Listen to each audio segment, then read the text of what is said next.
My name is Elena Ward. I'm 22 years old, and what I'm about to share with you is not just a story, but something that happened to me, something so terrifying and real that it has haunted every night of my life since then, and I want you to listen carefully because once you step into this tale, you might never look at your family, your home, or even your own reflection in the mirror the same way again. This is my true horror revenge story, and if you are here for the first time, please make sure to subscribe, like, and share this channel because you don't want to miss the kind of stories we tell here.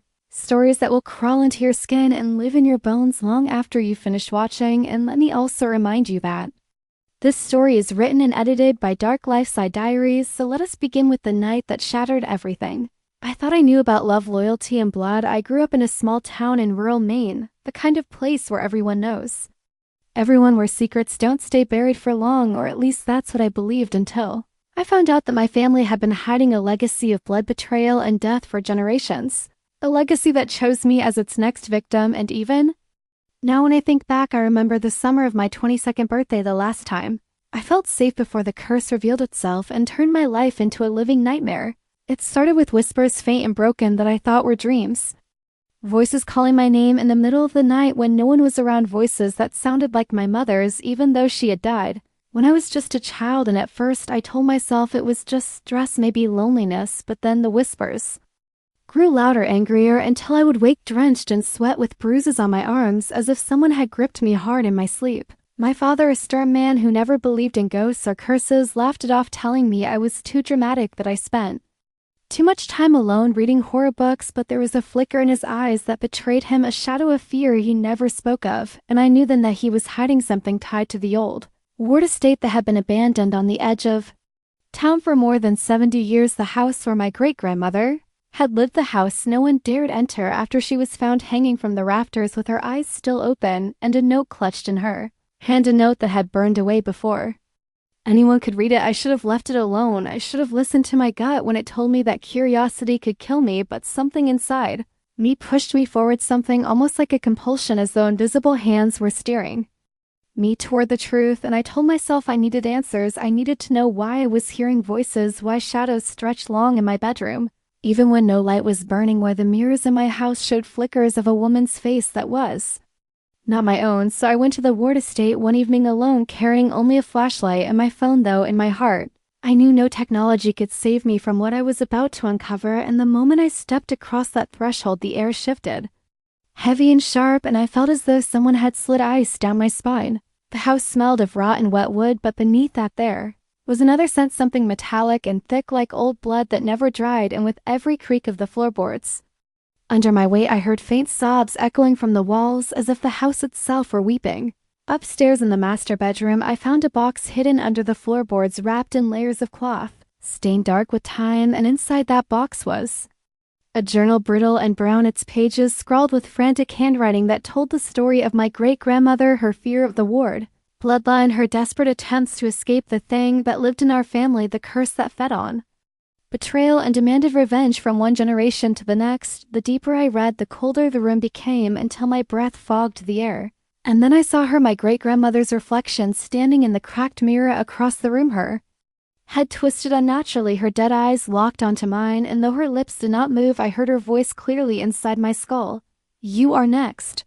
I screamed and dropped the journal, but the moment it hit the floor, the pages burst open, fluttering as if an invisible wind turned them, revealing names, every name of my family members who had died, mysteriously scratched out one by one until only mine remained untouched, waiting.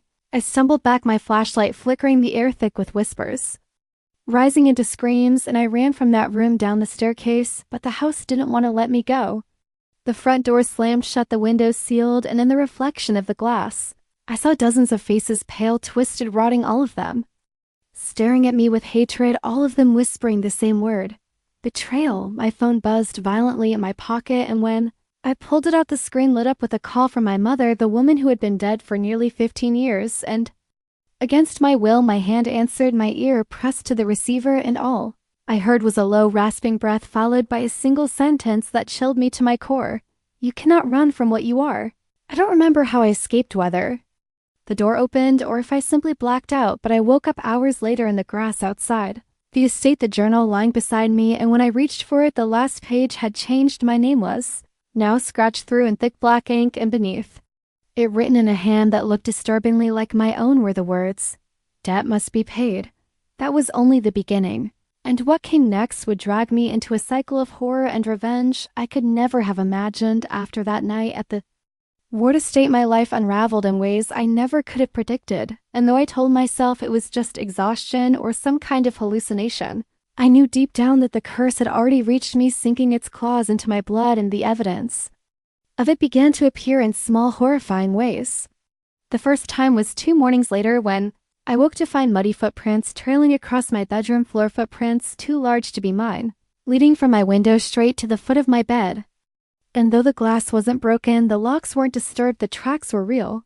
Damp earth crumbling against the hardwood, as though something had stood there watching me while I slept. And when I called my father to tell him, his voice cracked with something between anger and terror as he barked, "Do not speak of this to anyone, Elena, do you understand? The more you feed it, the stronger it becomes." That was the first time I realized he had always known that his silence all these years wasn't ignorance but guilt, and I confronted him that night at dinner, slamming the journal I'd taken from the estate onto the table, demanding he tell me the truth. But instead of answering, he grabbed the book and tried to throw it into the fire, his hands trembling as if even touching it burned him. Yet before the flames could lick the pages, the fire sputtered out the entire house, plunged into suffocating darkness, and in the faint glow of the dying embers I saw her again. My great-grandmother's ghostly form hovering in the corner, her broken neck lolling sideways as she rasped, "He betrayed me too." My father collapsed in his chair, clutching his chest, his eyes wide with terror, and I screamed for him, but he only whispered one word before he lost consciousness: "Run." I dialed 911, my hands shaking, and while waiting for the ambulance, I stared at the journal lying open on the floor, the ink bleeding across the page to form words I hadn't written in. Blood must answer blood. My father survived that night, but barely, the doctors calling it a mild heart attack, though I knew it was more than that. It was the curse taking its toll, punishing him for the lies he had buried. And while he lay in the hospital bed, refusing to look at me, refusing to explain, I found myself drawn deeper into the mystery of what had poisoned our family, unable to let it go. Because every night the voices grew louder, the shadows darker, and each time I looked in the mirror, my reflection lagged, its lips moving out of sync with mine, sometimes whispering words I couldn't hear. I tried to fight it. I tried to ignore it, but the curse did not want to be ignored, and it began to use the people around me as tools to drag me further in. My best friend Mariah, who had been by my side since high school, came over one night to check on me, and when she saw the state of my room, the salt lines I had drawn around my bed, the mirror draped in sheets, the journal locked in a box, she laughed nervously and said I was scaring her, but then her face went blank, her eyes rolled back white, and in a guttural voice that wasn't hers, she snarled, "You cannot hide from us, Elena, your blood is ours." Slapped her hard across the face, and she gasped back to herself, trembling, sobbing, begging me to explain what had happened. But how could I? How could I tell her she'd been possessed by the curse that was slowly swallowing me whole? Still, she refused to leave me alone after that, and though I begged her to stay away, terrified that being near me would put her life in danger, she insisted she wouldn't abandon me, and that loyalty would soon cost her everything. The more I read of the journal, the clearer the truth became. Every generation of the Ward family was bound to the curse, each one marked by betrayal, by secrets kept and blood spilled, and those who tried to defy it met gruesome ends, their souls trapped in the house, their vengeance feeding the cycle. And as much as I wanted to believe I could break free, the signs were everywhere that I had already been chosen. Night after night, I dreamed of the estate, wandering its hallways, the walls bleeding, the portraits of long dead relatives glaring at me, whispering that I was weak, that I was next. And every morning I woke with scratches down my arms, bruises blooming across my skin, as if invisible hands had dragged me through the dream into reality. One night, desperate for answers, I drove back to the estate, Mariah beside me clutching a rosary, though neither of us had been religious, and as we stepped inside the house, groaned around us, the temperature plummeting so fast our breath smoked, and the journal in my hand began to shake violently as though it wanted to fly from my grip, its pages flapping open to reveal a new entry written in fresh ink, the words carved into the paper with such force they cut through: "She will betray you as all have before." My heart froze because I knew it meant Mariah, and when I looked at her face, pale in the flashlight beam, I wondered if she already knew, if the curse had already planted its venom inside her, waiting for the moment to strike. She begged me to leave, to burn the house, to forget the journal, but I couldn't because something deeper than fear pulled me toward the attic, the place my great-grandmother had hanged herself, and though every step up the staircase felt like walking into my own grave, I pushed forward, the whispers rising into a chorus of screams, until I flung open the attic door and saw then dozens of figures hanging from the rafters, swaying slowly, their eyes open and glowing, each one bearing the face of a family member, each one staring at me with hatred and hunger. Among them was my mother, her lips peeling back into a grin, her voice hissing, "You are the last, Elena, end it or become one of us." I collapsed, sobbing, shaking, begging for it to stop, and then Mariah screamed, her flashlight falling, and when I looked up, one of the hanging figures had dropped down, crawling toward her with limbs that cracked and bent in unnatural ways, its mouth opening far too wide as it hissed her name. I grabbed the journal, desperate, and screamed at it to tell me how to end this. And in that moment, the words on the page shifted, bleeding into new sentences. "Only blood severs blood. Betrayal must be answered." I didn't understand it then, but I knew the curse was demanding a sacrifice, a choice, and though I refused to accept it, I realized too late that the curse never gave choices, it only gave traps, and no matter what I did, someone I loved was going to pay. That night was only the beginning of my descent, and it was the night Mariah's fate was sealed. The days after that horrific night in the attic blurred together, every hour stretched thin with fear and paranoia, because though Mariah and I had managed to escape the estate alive, the curse clung to us like a second skin, and I could feel it digging deeper into my veins, waiting for the moment to strike. But what terrified me most was the journal's final message. "Only blood severs blood. Betrayal must be answered." It echoed in my mind, endlessly twisting my trust into suspicion, and though I wanted desperately to believe Mariah was still my friend, I could not ignore the way she'd begun to change since that night. She slept less, her eyes ringed with dark bruises, her laughter brittle, hollow, and sometimes I caught her staring at me with an expression that wasn't hers, a hunger I couldn't name, and when I asked if she was all right, she'd snap angry, then seconds later collapse into tears as if she hadn't meant it. The curse was breaking her, twisting her, and I knew it was only a matter of time before it demanded she betray me.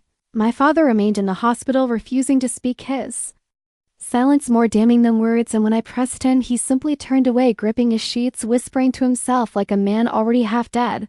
And I understood then that he had chosen denial as his escape, leaving me to face the legacy alone. The nightmares worsened every night. I dreamed of the attic, of the hanging figures swaying and reaching for me, their whispers louder, urging me to give in, to spill blood, to end the cycle, and every morning I woke to find my sheets damp with tears. The journal lying open on my desk, no matter where I had locked it, its ink still wet with new messages. "She waits, she will cut you down." The more I resisted, the more aggressive the manifestations became. Doors slamming violently in the house, windows shattering without reason, the mirrors showing reflections that weren't mine but some twisted, grinning version of me, her mouth stained with blood. Mariah begged me to burn the journal, but I couldn't. I felt chained to it, as if destroying it would destroy me too, and that night when she threatened to do it herself, I snapped, screaming at her that if she touched it, I would never forgive her, and the hurt in her eyes cut me deeper than any ghost. That was the beginning of the end of us. 2 nights later, the curse struck again, this time in full force. I woke to the sound of whispering, low and intimate, and when I sat up, Mariah was standing at the foot of my bed, clutching a kitchen knife, her face slack, her eyes unfocused, and in that guttural voice that wasn't hers, she rasped, "Blood for blood, Elena, end it." My heart thundered as I begged her to wake up to fight it, but she only advanced, slow and mechanical, the knife glinting in the dark, and for the first time in my life I truly believed I was about to die at the hands of my best friend. At the last second, she blinked, asked, dropped the knife, and crumpled into sobs, screaming that she didn't know what had come over her, that something inside her had taken control. And though I wanted to believe her, the journal's words poisoned my thoughts. "She will betray you." In that moment, I realized the curse was not only binding me, it was using those closest to me as pawns, pushing them to harm me so that the cycle could continue, and if I hesitated, if I trusted blindly, it would claim me too. The betrayal the curse demanded wasn't just inevitable. It was orchestrated. From that night on, I couldn't sleep beside Mariah, couldn't eat food she cooked, couldn't trust her silence, and the distance between us grew into a canyon of suspicion and fear, every shared glance tinged with doubt, every touch tainted by the possibility that she was waiting for the moment to strike. And yet, despite everything, she refused to leave me, swearing she would never abandon me, her loyalty unshaken even as mine wavered, and that loyalty was the sharpest blade The curse could wield. The breaking point came a week later when we returned to the estate. One last time, determined to confront the attic and end the curse before it consumed us both. The air was heavy, suffocating, as though the house itself had been waiting for us, and as we climbed the stairs, the walls bled shadows, hands reaching out. Voices screaming our names, but we pressed on, clinging to each other like drowning women. The attic door groaned open on its own, and inside the hanging figures swayed as before their eyes, burning brighter, their mouths opening in a deafening chorus. Betrayal must be answered. The journal in my hand burst into flames, yet the fire didn't burn me, only illuminated the attic, with a hellish glow revealing the truth etched into the beams and lines of dried blood. One must die for the other. To live. Mariah screamed that we needed to run, but the attic door slammed shut behind us, locking us in, and the figures descended their ropes, snapping their bodies, crawling toward us with grotesque movements, their faces twisted in agony and rage. In the chaos, I felt a hand shove me hard, nearly sending me into their grasp, and when I spun around, it was Mariah, her face pale, her eyes filled with terror, but was it fear of them or fear of me? For a split second, I saw the curse inside. Her lips moving with words not her own. It should be you, Elena? My heart broke in that moment because I knew the curse had finally claimed her, turning her love into betrayal, and though she screamed that it wasn't her, that she hadn't meant it, I saw the knife in her hand, saw the choice the curse had forced upon us, and I understood there was no way out where we both survived. What happened next still haunts me in every breath, every heartbeat. The attic shook, the screams of the dead deafening, the journal's ashes swirling around me like snow, and I realized the curse had cornered me into its final game. Betray or be betrayed. My hands shook as I grabbed Mariah, begging her to fight it, to resist, but her eyes flickered, her grip on the knife tightening, and for a moment she lunged, a desperate, terrified motion that sealed her fate. I acted on instinct, pure survival, wrenching the blade from her hand and plunging it into her chest. The world fell silent, the shadows froze, the figures stopped. Mariah's breath hitched, her eyes wide with shock and sorrow, blood blooming against her shirt as she whispered, "I didn't want to, I'm sorry." And then she collapsed in my arms, lifeless. The curse had forced me to become its executioner, to spill the blood of the one person who loved me unconditionally, and as her body went limp, the attic was consumed by a brilliant, searing light, the figures shrieking as they disintegrated into dust, their screams blending into laughter, victorious and cruel. The journal's ashes swirled into my chest, branding me, binding me, and in that instant I knew the truth. The curse hadn't ended, it had passed. By killing Mariah, I had fulfilled its demand, and now it lived in me, stronger than ever, feeding on my guilt, my grief, my blood-soaked betrayal. When I stumbled out of the estate that night alone, covered in Mariah's blood, the dawn was breaking, but the sunlight didn't feel warm anymore. It felt like mockery. The curse had won, and I knew then that my story wasn't ending, it was only beginning, and the price it would demand next would be far worse. I remember stumbling back to my father's house after that night, my clothes stiff with Mariah's blood, my hands trembling as though the knife were still in them. And though dawn was breaking over the horizon, the air felt heavier than ever, the world too silent, as if even the birds feared to sing near me, because I was no longer just Elena. I was the vessel of something ancient, something cruel, and the moment I stepped over the threshold, the house recognized me as its heir, the floorboards groaning in welcome, the walls humming with approval, and for the first time, I understood. The curse had never been about survival, it had been about inheritance. My family's bloodline was the chain each generation forced to betray the person they loved most, and in doing so passed the curse forward, binding it stronger each time, and now it was mine, lodged in my chest, whispering to me in Mariah's voice, twisting her apologies into commands, her laughter into promises of power, and though I wanted to resist, every part of me was fractured, hollow, drained of love, and in that emptiness the curse found fertile soil. My father, still in the hospital, began to call my name in his fevered mutterings, his body jerking violently at night as though invisible hands pulled him toward me, and when I visited him, he refused to look me in the eyes, his lips trembling as he whispered, "It chose you. God help us, it chose you." His shame, his cowardice, all of it clicked into place. He had known.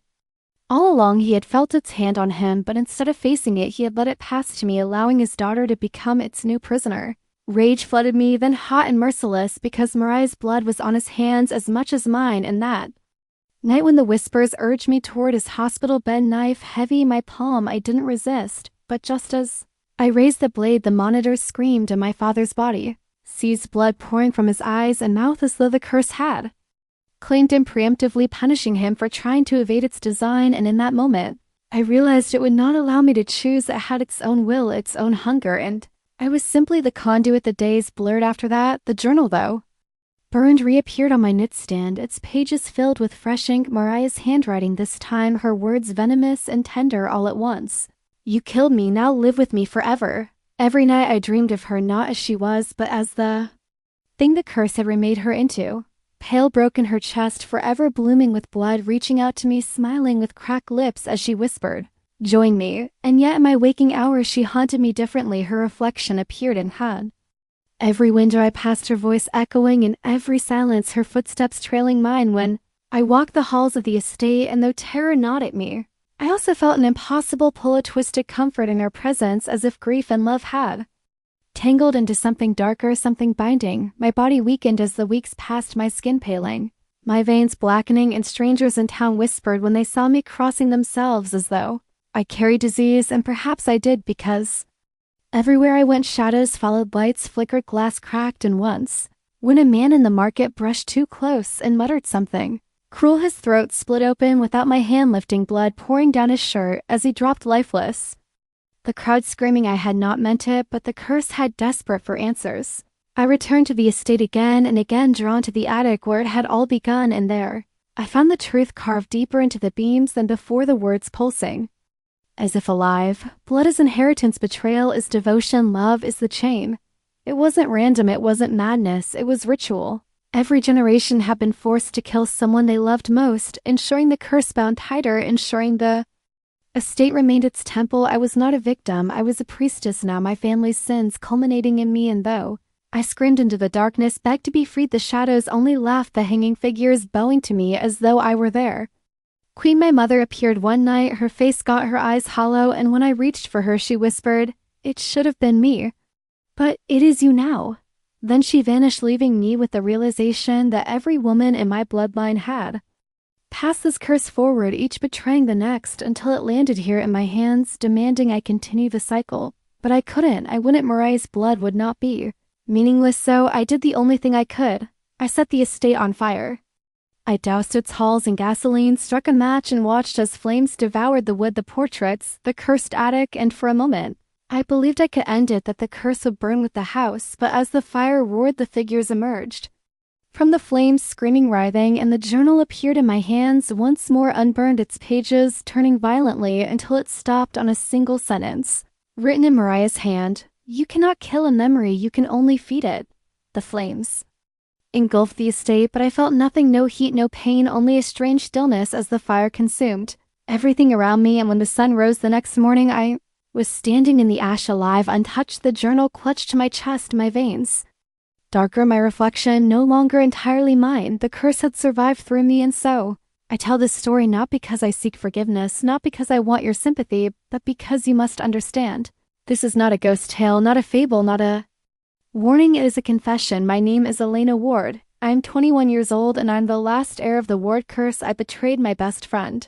I killed her, and now she lives in me, whispering in every breath, laughing in every silence, demanding I carry her vengeance forward. My family built this cycle of betrayal, and I'm the blade that will never rest. If you are hearing this, if you are watching this, know that I did not end the curse, I became it, and maybe, just maybe, by telling you, I've let a piece of it slip into you too. So when you go to sleep tonight, when you dream of a girl with blood blooming across her chest, whispering your name in the dark, don't answer her, don't follow her, because if you do, you'll never wake up.